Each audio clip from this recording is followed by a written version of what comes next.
नमस्कार मंडळी. तर आज मी रिंगणात घेतले लग्नाच्या वेळेस अपेक्षा मांडणाऱ्या पोरींना. होय रे, तुमच्या अपेक्षा जरा जमिनीवरच राहू द्या ना. पार अशा लगे आभाळालाच नेऊन टेकवल्यात. नाही, नवरदेव पुण्यालाच राहणारा पाहिजे, त्याला 10 लाखाचं पॅकेजच पाहिजे, त्याचा तिथं स्वतःचा फ्लॅट पाहिजे, त्याला स्वतःची 4 व्हीलर पाहिजे. काय काय लावलंय काय म्हणायले मी. तुम्हाला खांद्यावर घेतलं तर तुम्ही डोसक्यावरच बसायले.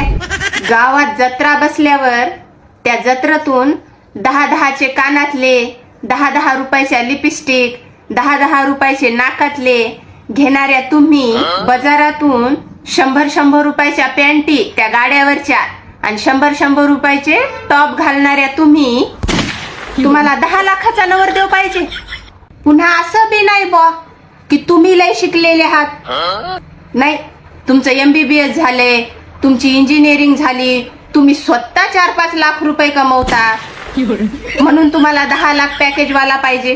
तुम्ही स्वतः गावातल्या शाळेवर कॉप्या करून करून 10वी 12वी कशी बशी काढली आणि तुम्हाला 10 लाख पगारीवाला नवरदेव पाहिजे.